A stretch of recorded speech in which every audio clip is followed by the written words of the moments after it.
100% job గ్యారంటీతో ISTTM business school admissions open. అయితే మీరు అన్నారు కదా, మేము ఇద్దరు రామలక్ష్మణులు యాగశాలలో తీసుకెళ్తానని చెప్పేసి మిమ్మల్ని హరిబాబు గారిని ఆయన ఆంధ్రదేశం అంతా కారులో తిప్పి మీ ఇద్దరికి మొట్టమొదటిగా మాట్లాడే అవకాశాలు ఇచ్చి అవన్నీ చేసి మిమ్మల్ని ఎలివేట్ చేశారు తెన్నేటి విశ్వనాథం గారు. అయితే ఈ ప్రయాణం ఇప్పుడు తరచు చూస్తే 75 ఏళ్ల వయసు మీకు వచ్చింది. హరిబాబు గారికి కూడా దాదాపు 70 ఏళ్ళ వయసు వచ్చి ఉంటుంది. మీరేమో ఉపరాష్ట్రపతి దాకా ఎదిగారు, ఆయనేమో గవర్నర్లుగా ఉన్నారు, మిజోరాం గవర్నర్గా ఉన్నారు.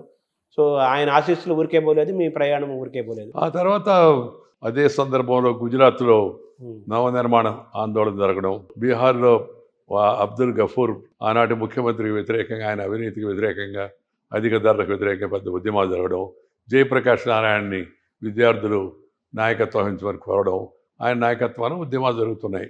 ఆయన ఆ ఉద్యమాల సందర్భంగా ప్రభుత్వం అణిచివేయడం మొదలు పెడితే సంపూర్ణ క్రాంతి, కేవలం ఉద్యమం ముఖ్యమంత్రి దిగిపోవడం కాదు, సమాజంలో సంపూర్ణమైన యొక్క మార్పులు రావాలా. స్వతంత్రోద్యమంలో జయప్రకాష్ నారాయణ గురించి చాలామందికి తెలవదు. జయప్రకాష్ నారాయణ గారు నెహ్రూని మించిన నాయకుడు ఆ రోజుల్లో. అసలు ప్రధానమంత్రిగా ఆయన పేరు కూడా ఉండింది. నెహ్రూ ప్రధానమంత్రి అయిన తర్వాత ఆయన ఉప ప్రధానమంగా ఇవ్వడమని చెప్పారు.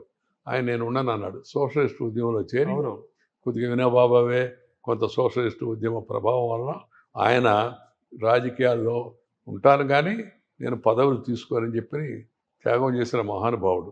ఆయన ప్రేరణ ఉంది కొంత. ఆయన్ని విని నేను ఆంధ్ర విశ్వవిద్యాలయానికి ఆహ్వానించాను. ఆ విద్యార్థుల్ని ఉద్దేశించి ప్రసంగించండి అని.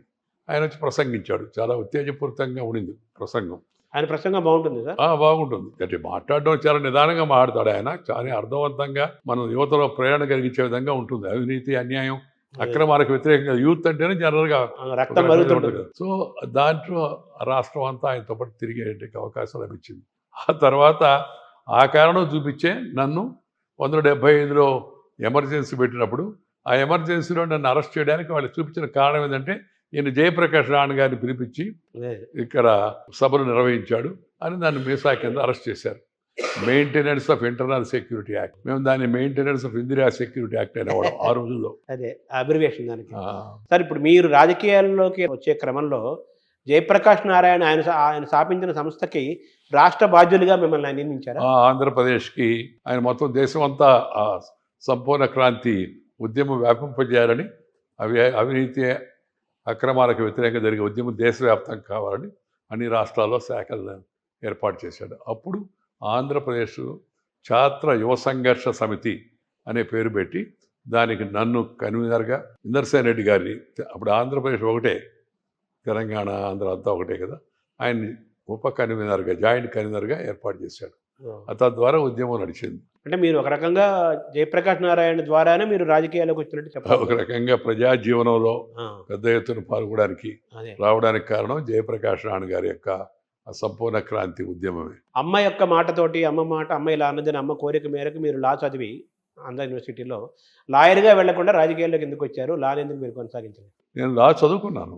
లా చదువుకొని నేను న్యాయశాస్త్రంలో పట్టా పొందిన తర్వాత వెళ్ళి జస్టిస్ పిఏ చౌదరి గారు అప్పుడు సీనియర్ వకీలుగా ఉండేవాడు, ఆయన కింద వకీలుగా చేరదామని నేను బార్ కౌన్సిల్లో పేరు కూడా రిజిస్టర్ చేసుకున్నాను, నమోదు చేసుకున్నాను. ఎక్కడే బార్ సార్ అది? ఆయన హైదరాబాద్లో ఉండేవాడు. హైదరాబాద్ బార్ పిఏ చౌదరి గారు. ఆయన కింద బార్ కౌన్సిల్లో పేరు కూడా నమోదు చేసుకున్నా. ఈ లోపల ఎమర్జెన్సీ పెట్టడం, ఎమర్జెన్సీ పెట్టి అందరినీ ప్రతిపక్ష నాయకులు అందరినీ జైల్లో పెట్టడం, ఇందిరాగాంధీ గారు ఆమె ప్రభుత్వానికి ముప్పు ఏర్పడిందని. అదే సమయంలో అలహాబాద్ హైకోర్టులో జస్టిస్ జగన్మోహన్ లాల్ సిన్హా ఆయన ఈమె ఎన్నికలు రద్దు చేయడం, ప్రభుత్వ అధికారులను ఆమె వాడుకున్నది, అందుకని ప్రజాప్రాతినిధ్య చట్టం కింద ఆమెను అనర్హురాలు చేయడం, 6 సంవత్సరాల పాటు పోటీ చేయకూడదని ప్రకటించడం.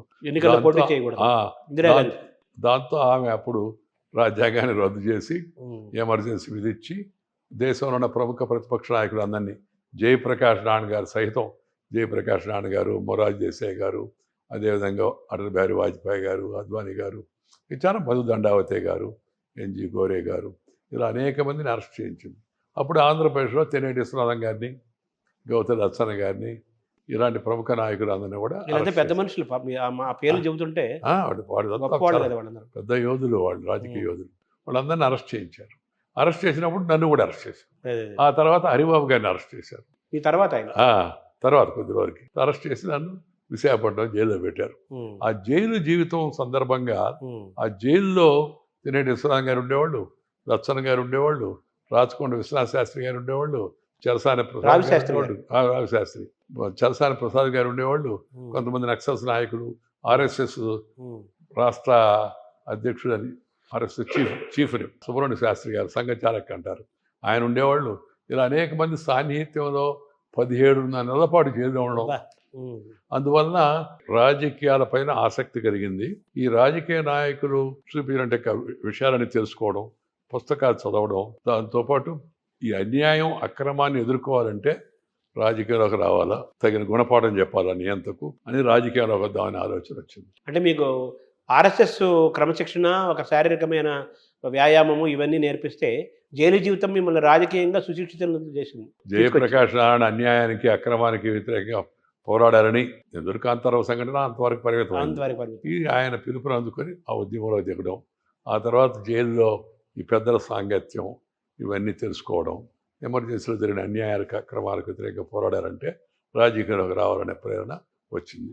ఆర్ఎస్ఎస్ యొక్క దేశభక్తి, జాతీయ భావం, సామాజిక చింతన ఇవన్నీ ఆర్ఎస్ఎస్లో నేర్పిస్తారు మామూలుగా. మొదట అవి వినేటప్పుడు ఏదో చాలా పెద్ద పదాల్లా కూడా అనిపించేది. అదే క్రమేపీ అవన్నీ అర్థమైంది. అదే అర్థమైన తర్వాత రాజకీయాలకు వద్దామని నిర్ణయించుకున్నాను. జైలు నుంచి విడుదలయ్యి రాజకీయాలకు వద్దాంగా నిర్దిష్టంగా ఫలాన్ని ఆలోచన చేయాలని లేదు. అదే జైల్లో ఉండగానే మీరు కాంగ్రెస్ పార్టీని, ఇందిరాగాంధీని ఎదుర్కోవాలంటే అన్ని పార్టీలు ఒకటి కావాలని జయప్రకాష్ పిలిపించాడు ఎమర్జెన్సీలోనే. ఆయన సూచనే.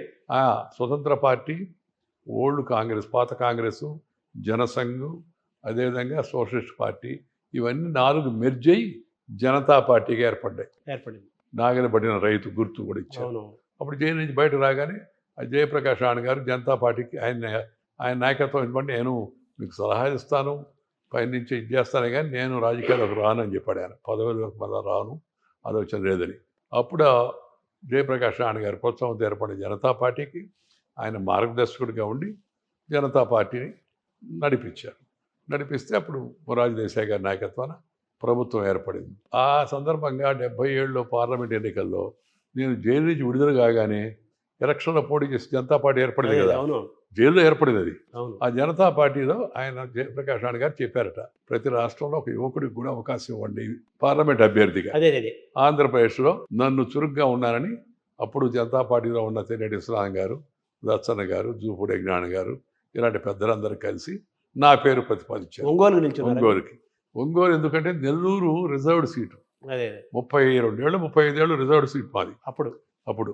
అందువల్ల అప్పుడంతా ఒకే జిల్లా కాబట్టి అవును. పక్కన ఉన్న ప్రకాశం జిల్లాలో, ఇప్పుడున్న ప్రకాశం జిల్లాలోని ఒంగోలు పార్లమెంట్ సీట్ నాకు ఇచ్చారు. అది రాజకీయ ప్రవేశం. ఓడిపోయారు కదా అప్పుడు మీరు? ఓడిపోయాను. ఎందుకంటే చాలా పెద్ద ఎత్తున ఉద్యమం జరిగింది, కానీ జనతా పార్టీ ప్రభావం ఎక్కడైతే ఎమర్జెన్సీలో దురాగతాలు ఎక్కువ ఉన్నాయో అక్కడ ఎక్కువ ప్రభావం చూపించింది. ముఖ్యంగా ఉత్తరాదిన పశ్చిమాన అక్కడంతా మొత్తం కాంగ్రెస్ తుడిచిపెట్టుకుపోయింది. ఇందిరాగాంధీ గారు ఓడిపోయారు స్వయంగా ఆమె సీట్. ఆ ప్రభావంలో ఆమె కుమారుడు సంజయ్ గాంధీ గారు ఓడిపోయారు. ఆ రోజుల్లో సంజయ్ గాంధీ ఓడిపోయాడు.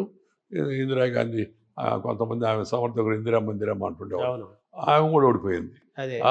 జనతా పార్టీ అఖండ విజయం సాధించింది. కానీ దక్షిణాదిన ఆంధ్ర, తమిళనాడు, కర్ణాటక ఈ ప్రాంతాల్లో ఎమర్జెన్సీ ఎక్సెసెస్, దురాగతాలు తక్కువ వాటితో పోలిస్తే. అందువల్ల ఇక్కడ ప్రభావం పెద్దగా చూపించరా. ఆంధ్రప్రదేశ్లో ఒక సీటే వచ్చింది జనతా పార్టీ, నేను సంజయ్ రెడ్డి గారి నంద్యాల నుంచి. మిగతా అందరం కాంగ్రెస్. చాలా పెద్ద ఎత్తున ఉద్యమం జరిగింది, మంచి ఊపు వచ్చింది. డబ్బులు కూడా సొంతంగా ఖర్చు పెట్టాను నేను మొదటి ఎలక్షన్లో. యువకులంతా వచ్చి ఇచ్చారు. చాలా మంది ఉద్యోగస్తులు, వ్యాపారస్తులు, రైతులు, యువకులు వీళ్ళంతా ఫుల్ జనతా అంటే జై జనతా అంటే జై జై జనతా అని అరుస్తూ ఉండేవాడు. పొలాల్లో అంత పరిగెత్తా, పొగాకు పొలాల్లో పోతా ఉంటే బండ్లు జీప్ పోతుంటే అట్లా. కానీ ఎలక్షన్ వచ్చేసరికి ఈ సైలెంట్గా మైనారిటీసు, అలాగే దళితులు, ఈ కొద్దిగా మహిళలు కొంత భాగం వాళ్ళు అటుపక్కేశారు కాంగ్రెస్. అందువల్ల కాంగ్రెస్ ఇక్కడ గెలిచింది. అక్కడంతా పూర్తిగా ఓడిపోయింది. ఎవరి మీద నిల్చున్నారు సార్? నా మీద నిలబడింది పులి వెంకటరెడ్డి. ఆయన పెద్ద ప్రాధాన్యత ఉన్న వ్యక్తి కాదు, ఆయన గెలిచాడు. గెలిచిన తర్వాత విచిత్రం ఏంటంటే, నేను ఓడిపోయి ఒంగోలులో ఇంటికి పోతుంటే ఊరేగింపుగా అంటే ఊరేగింపు తీసుకెళ్తారు అందరూ, ఓడిపోయినా కూడా ఇంకా హుషారుగా ఉన్నారు అందరూ. నన్ను ఆ ఊరేగింపులో ఎక్కువ మంది ఆయన గెలిచిపోతుంటే పాపం ఆయన అనుకుంటే అంతమంది లేరు, గెలిచిపోయేవాడు. అంటే ఎవడన్నా చూస్తే ఆ దృశ్యం చూస్తే మీరే గెలిచారనుకుంటారు. సైలెంట్ ఓటర్ కదా అటు పక్క వేసిన వాళ్ళు అందరూ, అదే మన పక్కన వాళ్ళు యాక్టివ్ ఓటర్స్ అంతా కూడా. అంటే ఆ దృశ్యం ఎవరైనా చూస్తే మీరే గెలిచారనుకుంటారు. నేనే గెలిచాను అనుకుంటారు. నేరుగా ఆడించి నేను అంకబాబు అని ఒక ఆయన ఉండేవాడు, ఇప్పుడు అక్కడ విజయవాడలో ఉండి రిపోర్టర్, ఈనాడు పేపర్ ఆయన రిపోర్టర్.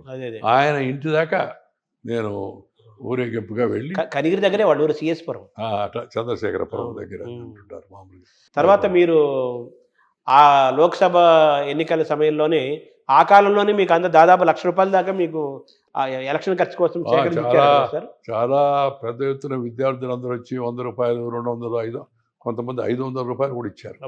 ₹1 నేను జోబిలో నుంచి ఖర్చు పెట్టరా, ప్రజా జీవితంలో రూపాయి జోబిలో నుంచి ఖర్చు పెట్టరా, ప్రజా జీవితంలో నుంచి ₹1 జోబిలో వేసుకోవాలి.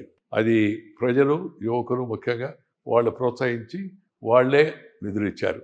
77 ఓడిపోయాను, 78 అసెంబ్లీ ఎన్నికలు వచ్చాయి. అప్పుడు ఆ పెద్దలందరూ కలిసి నువ్వు అసెంబ్లీకి పోటీ చేయమన్నారు. ఉదయగిరి ఒంగోలు పార్లమెంట్లో ఉంటుంది, నెల్లూరు జిల్లా, కానీ పార్లమెంట్ ఒంగోలు. దాంట్లో మెజారిటీ వచ్చింది నాకు ఆ సెగ్మెంట్లో 77లో. అందుకని అక్కడి నుంచి పోటీ చేయమన్నారు, అక్కడి నుంచి చేశాను, చేసి గెలిచాను. మొదటిసారి ఎమ్మెల్యే గెలిచారు, 83లో రెండోసారి గెలిచాను. సుమన్ టీవీలో మీ పర్సనల్ అండ్ బిజినెస్ ప్రమోషన్స్ కోసం కింది నెంబర్కి కాంటాక్ట్ చేయండి.